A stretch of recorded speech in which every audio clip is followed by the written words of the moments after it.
Makinig kayo mabuti. No? The memories of the past is good. It is very inspiring. It is tear-jerking. Ano? I cannot help but shed tears. Ano?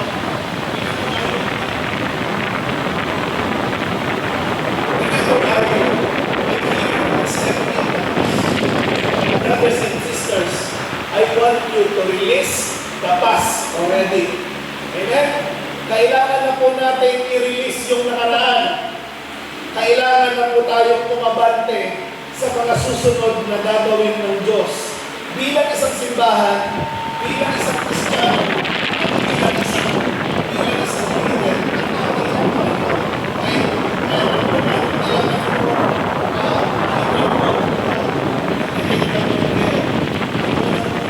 Nasasabi ng Lord sa akin, the Lord wants me to tell you this morning, okay, you need to release already the past. Amen? To experience new and better things God has prepared, we must disconnect from the disappointment and temptation.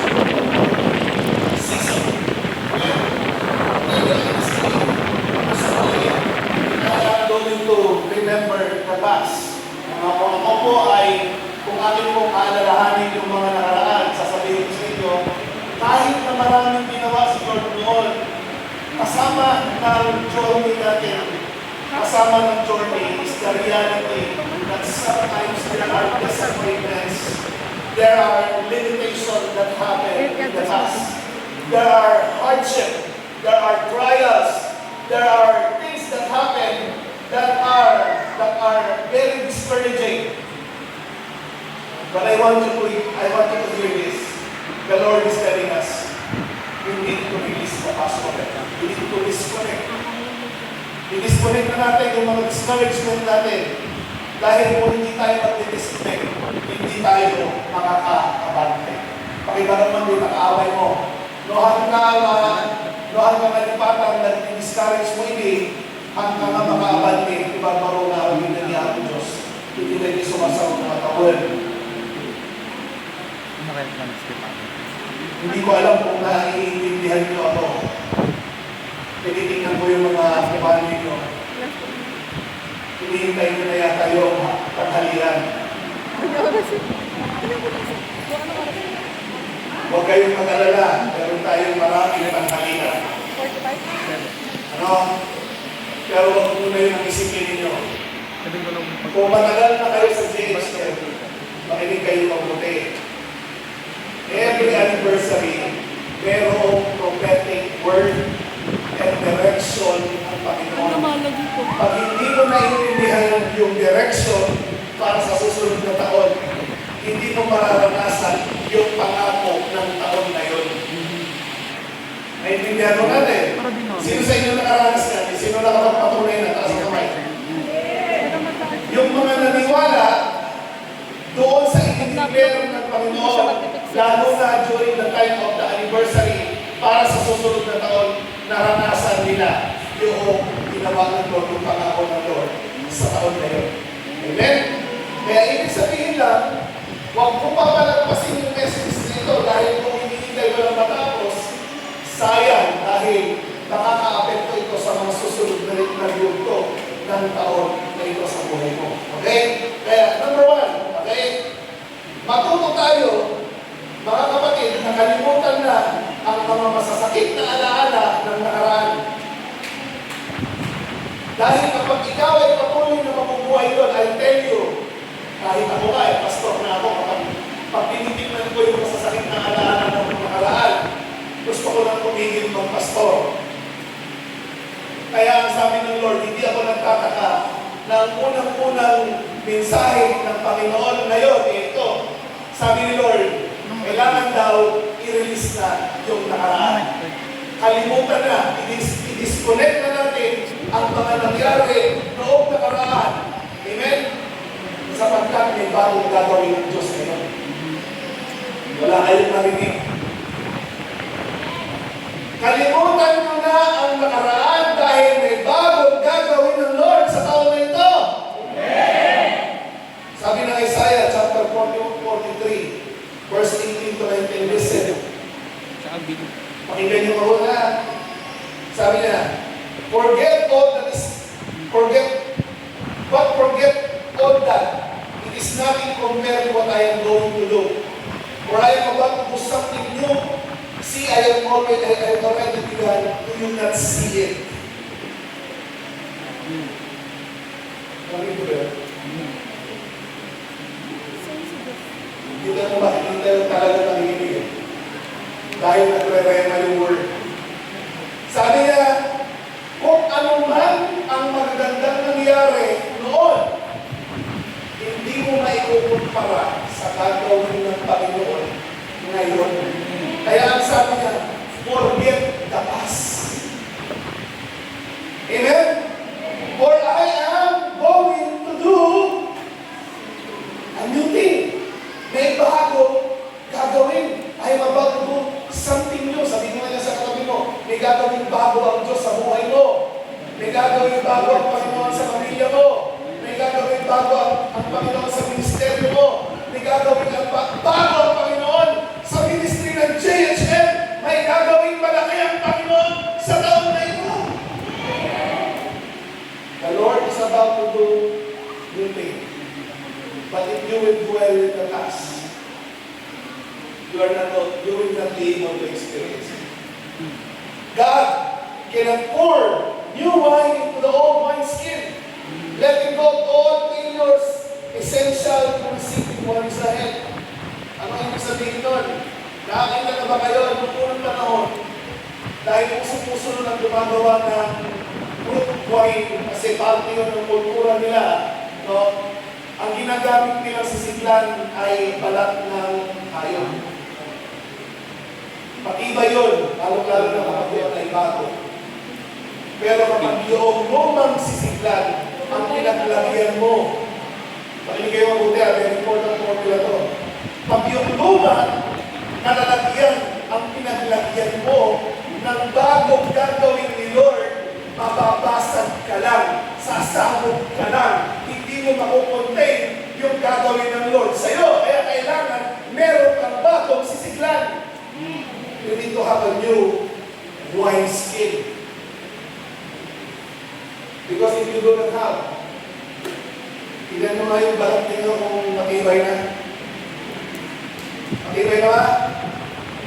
Ako yung balat ko, pinatibay na. Hindi ko na-gets. Hello? Pag sensitibo ba, pag madali kang pumayaw, kahit na mayroong gagawin ng Diyos na matindi ngayong taon na to, hindi mo makukontain yung gagawin ng Lord. You cannot contain what the Lord is going to do. If you are carrying your own wineskin. Gusto kong pigilan na sarili ko, pero leaders, GHF natin, pagkikin mo buti, pinapasabi nito. Para makasama kayo sa anniversary sa 6 years. Anniversary. Magkaroon kayo ng bagong sisiglan ngayong taon na ito. Dahil kapag hindi, pagdala-dala nyo pa rin yung lumang yung ikaw pa rin, haharapin mo yung taon na ito, next year din nakakita. I'll tell you. You know why? Because you cannot carry what the Lord is going to do. We need a new wineskin. Amen? Because the Lord is going to pour out a new blessing, a new breakthrough para sa pamilya nyo. Hindi ko masyado naiintindihan, pero susubukan ko ipaintindi sa inyo. Kasi kanyang klase hindi tao, nabasin lang ang problema, at ibang ka, ng mga kamayan, hindi sumasaro ng talo. Kung ikaw yung tao na hanggang ngayon, dala-dala mo pa rin yung kaporiputan mo sa susunod na taon, hindi ka tatagal kasi maraming gastusan sa taon na to. Amen? Naintindihan niya yan? Parang gusto lang yung iba parang gusto lang mag-walk out. Pinag-uusapan ng tungkol sa laman ng bulsa. Hello? Kapag ikaw yung klase ng tao, amen, na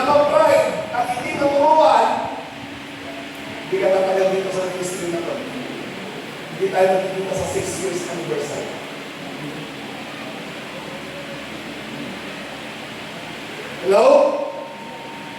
If you want the new wine of the Lord to be poured out in your life, you need a new wineskin.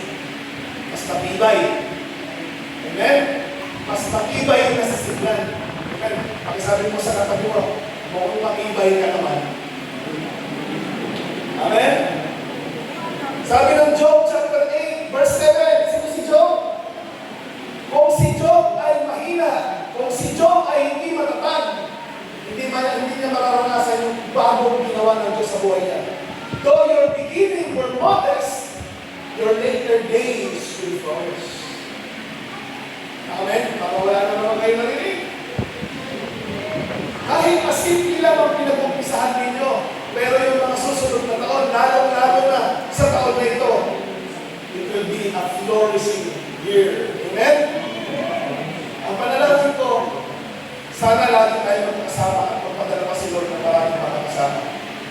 Pero ngayong year na ito, sasabihin ko sa inyo, pag manibis ka, amen? At dala-dala mo, for example, nanggaling ka sa ibang simbahan, nagpa-adapt ka sa JHM, pumunta ka rito, huwag ka mag-i-expect na yung nakalistan mo doon sa dating pinanggalingan mo, magagamit mo dito. Dito sa JHM, kailangan matibay ka. Yun lang ang paraan para manatili ka dito. Amen? Kung pandemic ka, hindi ka magtatagal. Amen? Kung ikaw yung klase ng tao na kailangan sinusuyo-suyo, talagay ko, hindi ka rin magtatagal. Hello? Dahil ng taon na to, kailangan natin ng bagong vessel. Naghahanap ang Panginoon ng mga bagong tao, gagamitin niya para sa mga bagong gagawin ng mga bagay na magliligtas ng maraming tao. I want you to know, when I went to Korea, na-confirm mga minamahal na kapatid, ngayong taon na ito, lalong-lalo sa taon na ito, hindi na tayo pang-lokal, hindi na tayo pang-barangay, hindi na tayo pang-syudad, hindi na tayo pang-Pangasinan lang. Lumabas na tayo ng Pilipinas ang epekto ng ministry na ito.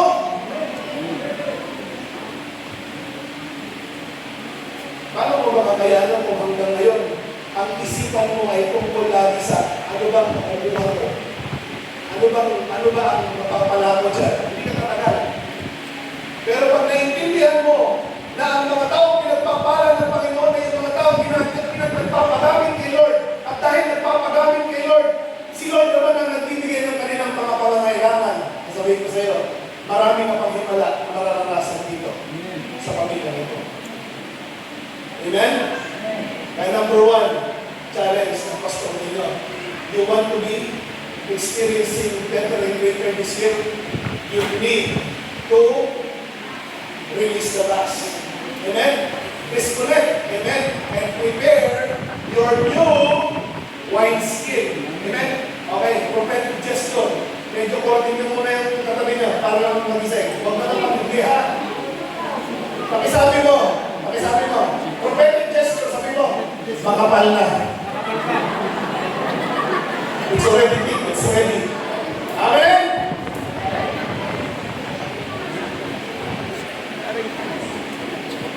Forget the past. Those who live in the past cannot go forward. Yung laging, sino sa inyo dito yung mag-asawa na kapag nagkakasamaan ng loob, nagkakalkalan lagi puro yung nakaraan. Ang tanong ko sa mga may asawa na kapag nag-away, ang kinakalkal lagi yung kamalian ng nakaraan. Ang tanong ko, natulungan ba para tumatag ang inyong pagsasama? Marami bang magandang nangyari sa buhay ninyo? Di ba lalo lang nawawala yung pagmamahal dahil kalkal ka ng nakaraan. Forget the past. For the Lord said, I am about to do a new thing. Gusto na ni Lord i-stretch yung mind mo, yung mindset mo, yung mga gamit-gamit mo ng mga principle, galing pa noong mga unang panahon. Pinapalawak, ayaw maiintindihan ang ministry ng global ministry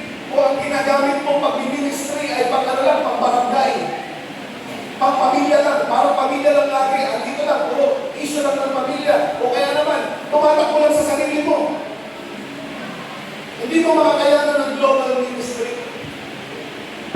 JHM, I want you to know as your pastor, hinihintay ko ng anniversary ito. JHM is already global. Our ministry, the Lord has entrusted to us, is already being a blessing to nations. Amen? Kaya we need to forget that us. I-stretch yung blessing ninyo. Amen? I-stretch yung pagmamahal ninyo. I-stretch yung pagkunawa ninyo. I-stretch ninyo yung principle ninyo pagdating sa ministry. Huwag mong gamitin yung mga bulok na mga principle of the ministry that is no longer applicable today.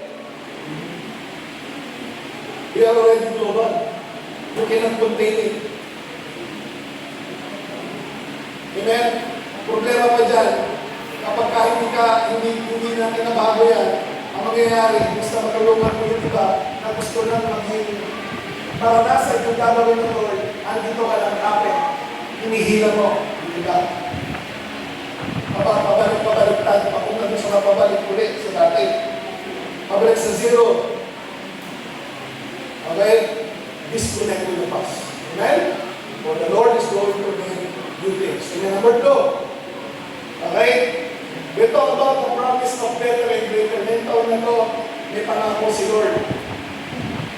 Sabi niya, makakaranas tayo ng greater and better as a temple of the Lord, as a minister of the Lord. Ngayon, para mas naintindihan natin, ano bang ibig sabihin ng better? Okay, better represent God's word, inner transformation, deepening faith, character, and peace. Amen? Kailangan ko maintindihan nyo, pag sinabi natin better experiences this year, ang ibig sabihin nyo, kailangan mag-strive tayo na yung ating spiritual na mamumuhay, amen, ang ating pagkatao, ang ating character, ay mag-grow. Amen?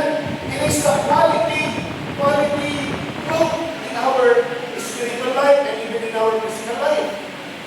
Ibig sabihin nyo, kailangan mag-mature ang ating kaisipan. Okay, so that we will become better individual. Amen?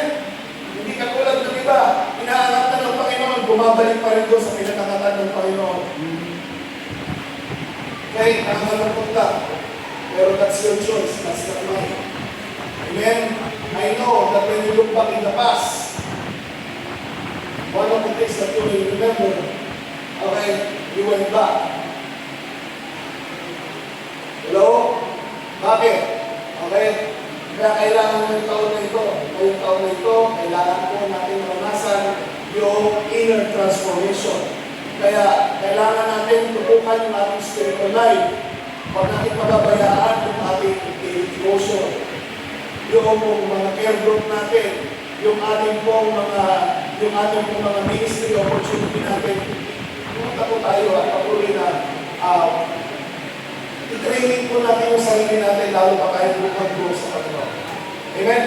Ephesians chapter 3 verse 20 said, God is able to do immeasurably more than we ask or imagine, according to His power that is at work within us.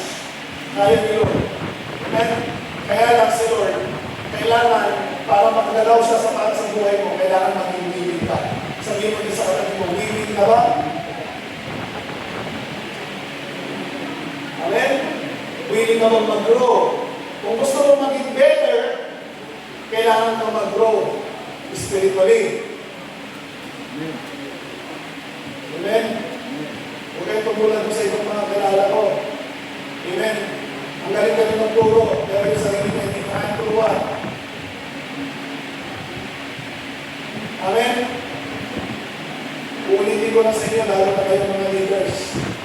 Sa JXM, hindi natin pwede ituro ang isang bagay kapag hindi natin personal yung ginagawa. Amen? Huwag kayong magtuturo ng mga bagay na hindi personal na ginagawa. Kaya kung gusto ninyo, yung mga care group nyo mag-grow dapat kayo. Amen? Hallelujah! Kasi kaya ni Lord, walang problema ni Lord. Ang tanong lang dyan, ikaw, kamusta ka? True betterment starts internally sa loob na gagaling ang maging better. Kung gusto mo maging better outside, sa loob mag-uumpisa yan. Kapag puno-puno ka ng mga past hurts, ganito ka, alam mo maging solusyonan, pumigil na. Pag pumigil na, pag-usaya mo na kayo. Ganun po ang nangyayari ng mga tao living in the past. Walang pa yung mga na-accomplish ninyo na itong himalangan ko, kung minsan nahihiyan tayo, ang ganda-ganda ng ginawa ng Lord. Pero, maganda man yung ginawa ng Panginoon. Kung one day, dahil manipis ka, hindi nakahanda yung vessel mo, mabalik ka sa zero. Babagsak lahat ng pinundan mo. Babagsak lahat ng mga pinaghirapan mo. No? Kaya ang first advice ng Lord, disconnect. Forget the past. Amen. Especially the hurts of the past. Amen. The discouragement of the past. Let it be strengthening you. Yes, but don't live it. Don't live in the past. Huwag kayong manirahan doon sa past. Wala kayong pupuntahan ka ng nandun kailangan sa past. So, kailangan trabahuin natin sa loob. Let us work yung nasa loob natin. Sa pagmamakawatin na lang daily devotion, amen, care groupings, amen, ministry opportunity, network gathering, amen, doon kayo mag-mature. Kaya, if you want to be better, take care of your spiritual life. Amen? Because it starts within before it goes outside. Amen? When you align your heart with God, enhances your life, relationship, and spiritual walk. Amen? Okay? This time, huwag yung paandalin yung pagiging, yung buhay natin, yung manage natin sa pamamagitan ng kung ano yung akala natin ay nararapat. Kung hindi kung ano yung sinasabi ng Panginoon na nararapat. Amen? Greater. How can you experience greater? Greater was to expansion or expanding your influence. Supernatural resort. Ngayon taon na ito, pinaniniwalaan ko.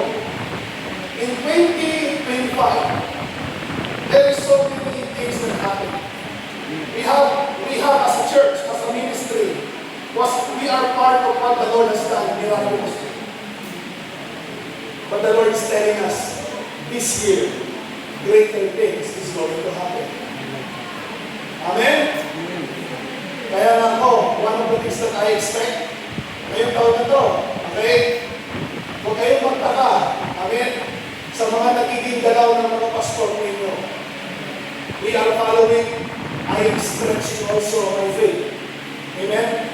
Kaya huwag na kayong magtaka kung meron tayong mga gagawin na para bang hindi natin kaya, pero kaya ni Lord. Amen? Because I am believing for the greater. God is able to give us greater things. Amen? Kung gusto niyo magkaroon yan, managparataya tayo. God equips empower believers to go beyond natural capacity for a larger kingdom impact. Kailangan asikasuhin natin ang ating spiritual life. Amen? Sabi ng John chapter 14 verse 12 said, whoever believes in me will do even greater things than this. Meron po ba dito na naniniwala sa ating Panginoong Jesucristo? Amen. Ulitin ko yung tanong, sumagot po kayo. Naniniwala po ba kayo kay Jesus Christ as Lord and Savior ng buhay ninyo? Then listen. Listen, sabi niya, whoever believes in me will do even greater things. Amen? Than this. Sino nagsabi? Jesus Christ himself. Amen? Kaya kapag naniniwala ka, mararanasan mo yung greater things. Amen? Kung hindi mo nararanasan yung greater things, hindi ka kasi naniniwala.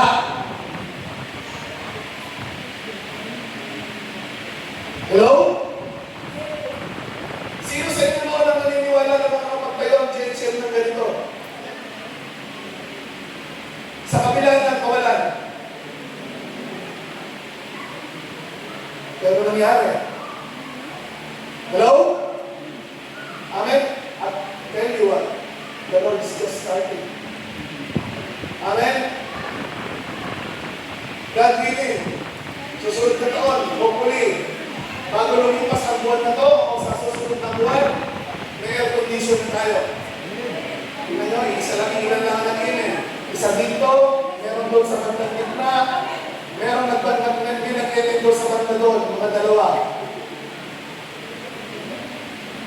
Naniniwala ba kayo na kaya ni Lord yung gawin?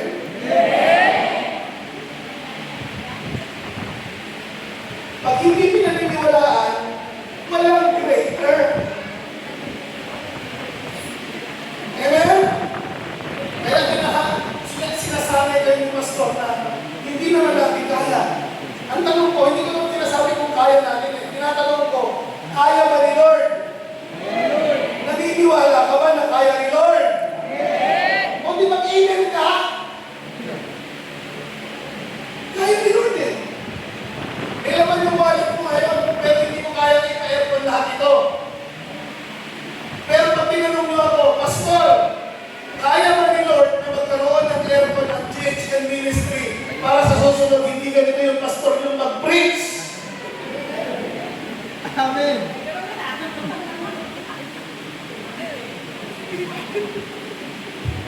Hello?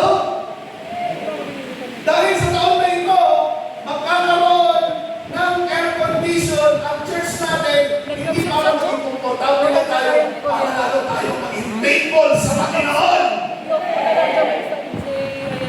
Amen? Ang sarap kaya ng ano. Okay nyo naman yung ganito. At least na mabawasan yung limbang. Diba? Makakatulong din naman. Ano? Pero, matagal ng taon na tayo na gano'n. Ngayong taon na ito, sasabihin ko sa inyo na I declare and decree in the name of Jesus Christ, June, may aircon tayo!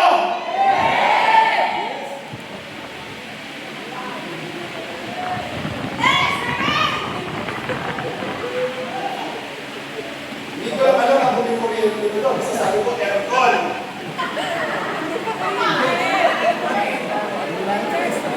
Sino sasamahan si Pastor na mag-declare sa mga susunod na Sunday service natin, mararanasan natin yung pag nag-worship tayo, parang nanood tayo sa Baguio.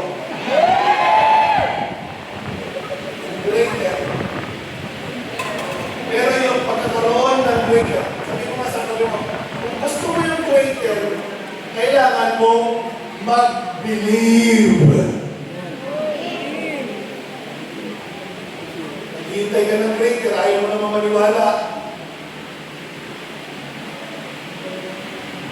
Amen? Yung mga iba dyan, kaya hindi kayo makainin, pinakabahan na kayo. Chill lang kayo, chill kayo. Kung ayaw nyo pag-amin kay Lord, hindi yung bulsa nyo ang gagamitin ni Lord, hahanap siya ng iba. Ganun lang yun. Nakikita ko kasi yung iba. Naku, nagbibigyan na si Pastor ng aircon, yung kami push na niya. Baka kami ang i-push niya. Wala sa ganun po. Kapatid, dito, yung mga naiintindihan ng principle ng Lakita. Ako, todo, lahat. Amen? Dahil pag-bumalik, todo rin eh. Amen? Hallelujah. So that you will experience greater, you need to believe in the Lord. You believe in the Lord. Napakasimple formula, pero kung isa nakakalimutan natin. Na kaya pala nag-entertain, we are entertained of the experiences because we do not believe. Amen? Number 3, puntahan natin yung mga action. Kung practical tayo. Action to unlock the experience of better and greater. Okay? Kailangan natin, number 1, enlarge your vision. Amen? Meron yung time na nandun ako sa likod. Pag tumitingin ako dito sa harap, I thank the Lord dahil yung mga kapatid natin, yung mga leader natin bumili ng TV para hindi tayo mahirapan. Malaki na yan, di ba? Bendito already. Sabi ko, praise the Lord. Amen. Malaki na yung TV. Pero pag pumunta ako doon ngayon, Blur. Blur siya. Pero pag mas malayo ako, parang mas lumilinaw. Hello? Ngayon ko naiintindihan, nagre-rema sa heart ko, kasi ang Panginoon nag-i-expand. Dadalhin sa mas malayo para mas makita mo. Amen? Hallelujah! O, tanongin ko kayo, para mas naiintindihan yung ibig sabihin ng enlarge your vision. Kamusta kayo? Naniniwala ba kayo na hindi hanggang dito lang tayo? Okay. Narinig niyo yung testimony ni Andrew, ni Riley, ni Chester, ni Pastor Mike, ni Pastor Ed, Pastor Rachel, yung mga bata na yun. Okay? Pastor Kuya Ricardo. Okay? Na hindi Pastor pero ayaw pa kasi. Amen? Noong nag-uumpisa kami dito, wala akong ibang ginagawa. Kahit tanongin ko sila, simple lang. Binibuild up ko yung faith nila. Kasi pag tinitignan namin yung paligid, parang wala naman talaga mangyayari. Wala kaming pera. Meron lang kaming pananampalataya. Yun lang ang meron. Mga bata pa sila, nakita niyo pa si Kuya Rick kung nakapapayat. Ito nga, parang elementary school eh. Noong mga panahon na yun, kaya napagkakamalan. Hindi na ngayon, di ba? Si Kuya Andrew, si Chester, okay? During the time, we don't have anything. We only have faith and vision. Amen? Faith and vision. Anong ginagawa namin nun? Basta pukan kami. We are planted in this area. We don't have a budget for the church, but we are planted in the area. Wala kang pera. Paano ka makapagpapatayo eh? Hinahanda namin yung plant area. Wala pa namang pampatayo kasi bakit itong lugar na ito, pinaplant natin ito. Hello? That was the vision. Pero the Lord honored the vision today, and the Lord brought people to be part of the family to be instrumental for the fulfillment of the vision. Amen? Hindi sasama-sama niya. Pero tingnan nyo, yung mga bata na yun, yung nagpagamit kay Lord. Tingnan nyo yung mga nagpagamit kay Lord. At pakinggan nyo ito, para makita nyo yung pagkikastor. Yung mga bata na yun, nagpagamit kay Lord. Dating walang-wala, ngayon ano na sila? Dahil nagpagamit sila kay Lord. Ano na sila ngayon? Kilala nyo ba yung mga yun? I tell you, brothers and sisters, ang mga tao naniniwala, may vision, yung nakahanda kahit wala pa, malayo ang mararating. You will experience better and greater according to the vision. Kaya from now on, as your pastor, I am declaring you, ito yung vision ng GHM. We are going to go forward. We are no longer for local ministry. We are going global. Amen? Amen. Paano yun? Ibig sabihin nun, the influence of this ministry will transcend the Philippines. Amen? Makikita niyo po yan, mga minamahal na kapatid ko, kayo ay nananampalataya. Kaya ngayon taon ito, sabi ng Bible, Isaiah chapter 54, verse 2 to 3, enlarge the sight of your tent, stretch out the curtain of your dwelling, do not hold back, lengthen your ropes, drive your stake deep in deep, for you will spread out to the right, and then your descendant will be disposed as nations and inhabit the desolate city. Amen? So, kailangan mag-stretch. Amen? Kung ang plano sa buhay mo ay hanggang ganito lang, gawa mo. Sa ministry, lalo-lalo kung leader kayo, okay? Huwag naman kayong makontento. Taon at taon, yun na lang ang stretch your curtain wide. Amen? Have bigger because the Lord will honor the vision. Amen? Greater faith. Number 2, trust in God always. Do not doubt. Manampalataya tayo lagi sa Panginoon. Huwag tayo mag-give up. Kaya yung mga natatawa na magkakaroon tayo ng aircon, ewan ko lang kung matawa ka pa sa mga susunod na buwan.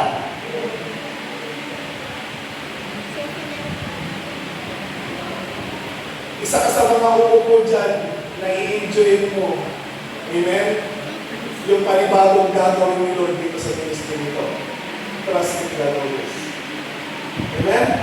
For I can do everything through Christ who gives me strength. I know that that is basically what we are going to apply in our faith. Matthew chapter 19, verse 26, Jesus looked at them and said, with man this is impossible, but with God all things are possible. Pag sabi na natin, all things are possible. Ano ba sabi niya? Something? All things ba o something? Lahat na naniniwala, kaya ni Lord lahat. Pag yung vision mo, kaya ni Lord. Amen? Pati yung sitwasyon mo sa pamilya ni Lord, kaya ni Lord yun. Yung problema mo sa negosyo mo, kaya ni Lord yun. Ang tanong ko lang, naniniwala ka ba?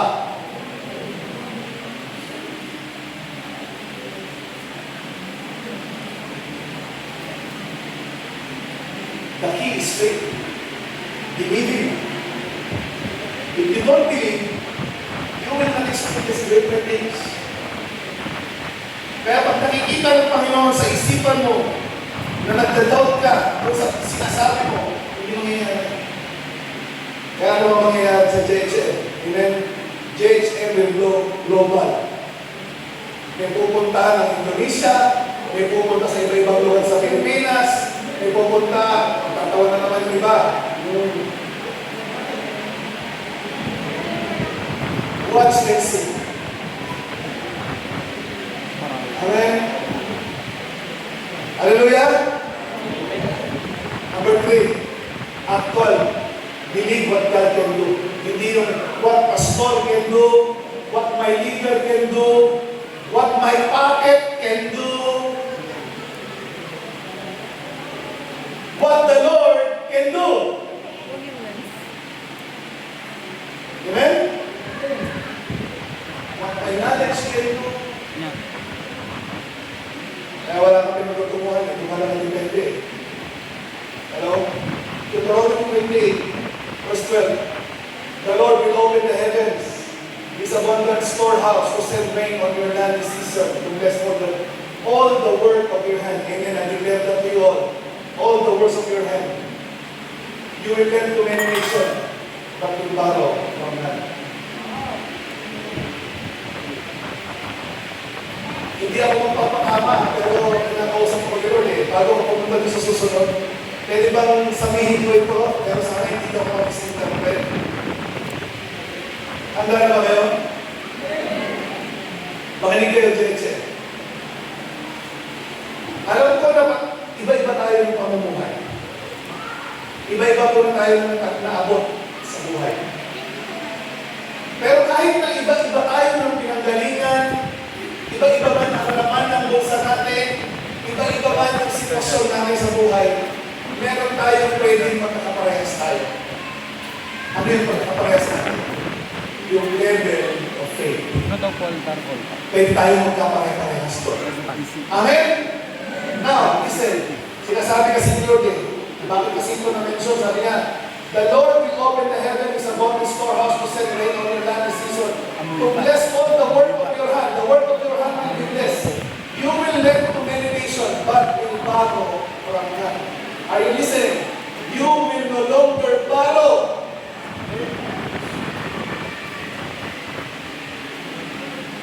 Di ba kasi nag-enjoy na yun?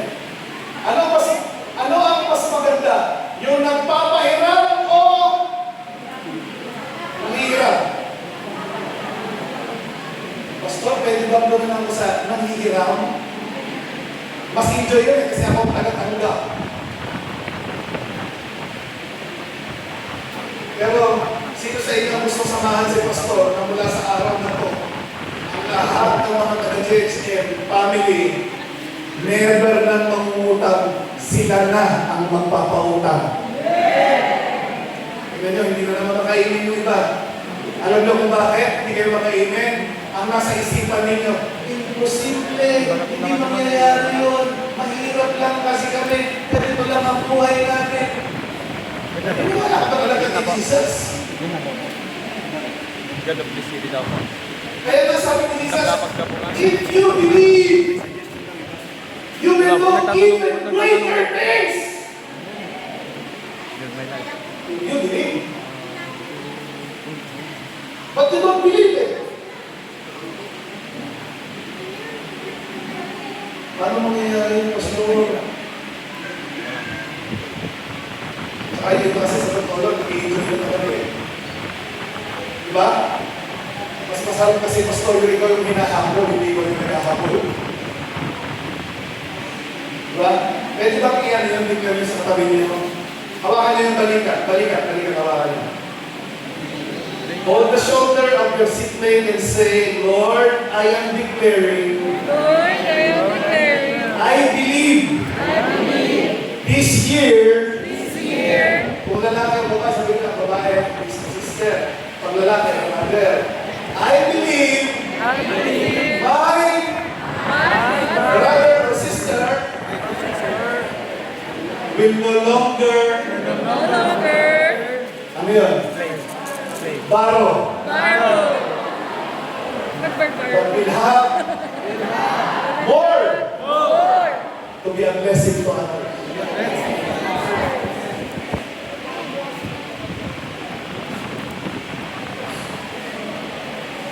Hindi nag-discern ako sa spirit. Merong tatlong tao dito na nag-isip, paano na yun?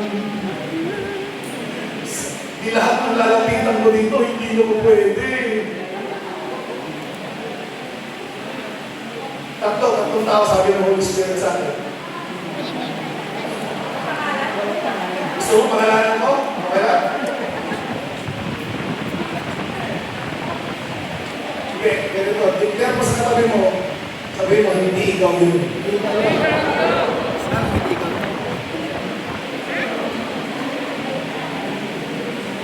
Okay, change location. Punta tayo doon sa mas malaking church, change location.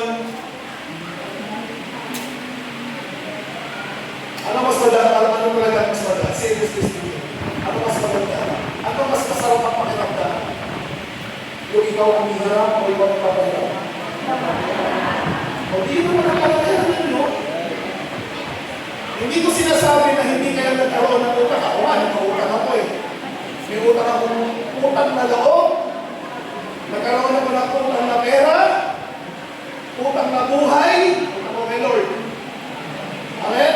Pero di ba mas maganda yung ikaw naman na nagbibigay? So this year, you want to experience greater? Mag-uhin mong isip. Kaya ba, change na. Kaya hindi naman isip na ganito. Para magkaroon ng prophetic question. Okay. Hawakan mo yung ano. Okay, ganito. Change. Settings. I will borrow from none. I will be a blessing to others. Change settings. Huwag ibabalik. Change settings. Yung itaas, yung paro, God bless you. Ngayong taon na ito, makakabayad ka ng utang. Ngayong taon na ito, dahil makakabayad ka ng utang, magpapautang ka kung sa mga nakikita mo. Pero, yung papautangin mo, hindi mo na magbabayarin.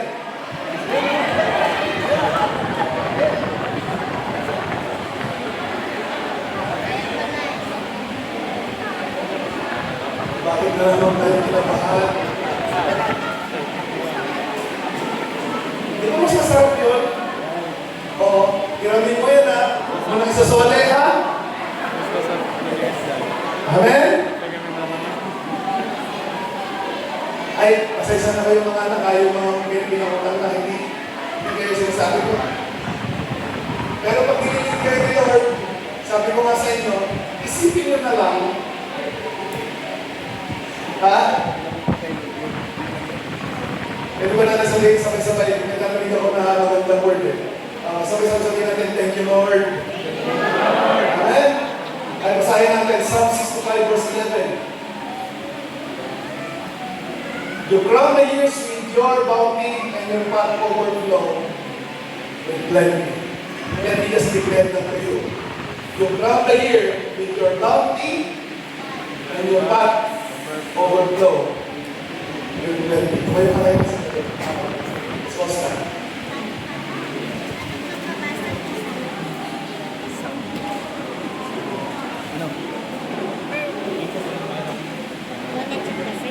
First, para hindi niya makalimutan yung message. Anong sabi ni Lord para maranasan natin yung mga katawin ni Lord ngayon, kailangan meron po ng betterment. Una, igaling na yung kamay niyo sa mga puso ninyo. At ipag-pray natin ni Lord, Lord, hayaan mo akong lumago sa pananampalataya. Mahirap maintindihan ang kapamaraanan mo. It's difficult to understand your way. But Lord, I pray that you will reach my heart to understand. Understand your way. I am praying for my heart to be like your heart, Lord. Make me better and let me experience greater things. Amen? Okay na naman dito ng kaisipan. Panginoon, pinapanalangin ko ang aking kaisipan. Dalangin ko na sa taon na ito, magbabago na ang aking kaisipan. Hindi na ako yung dati. Hindi na ako yung dati kong, hindi na ako yung dating ako. Wala na yung dati, ako na yung bagong ako na binago mo, Panginoon. Mananampalataya ako sa iyo, naniniwala ako sa iyo sa gagawin mo sa taon na ito. Lord, I bless every JHM members this morning.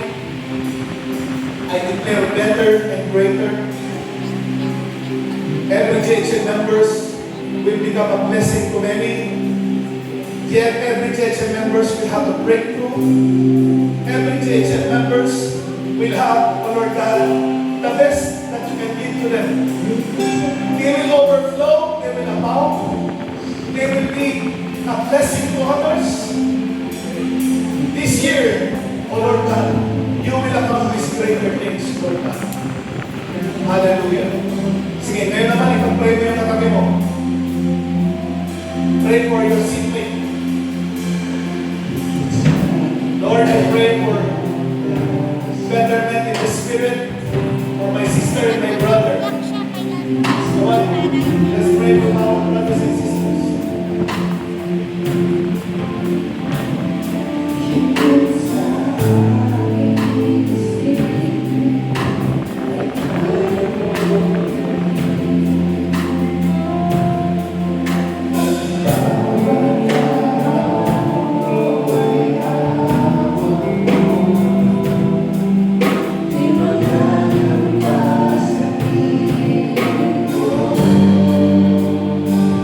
Mahirap sa'yo. Mahirap sa'yo. Walang mahirap. Mahirap sa'yo. Ikaw ang Panginoon na makapangyarihan. Walang mahirap sa'yo.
Naniniwala ako sa kaya mong gawin sa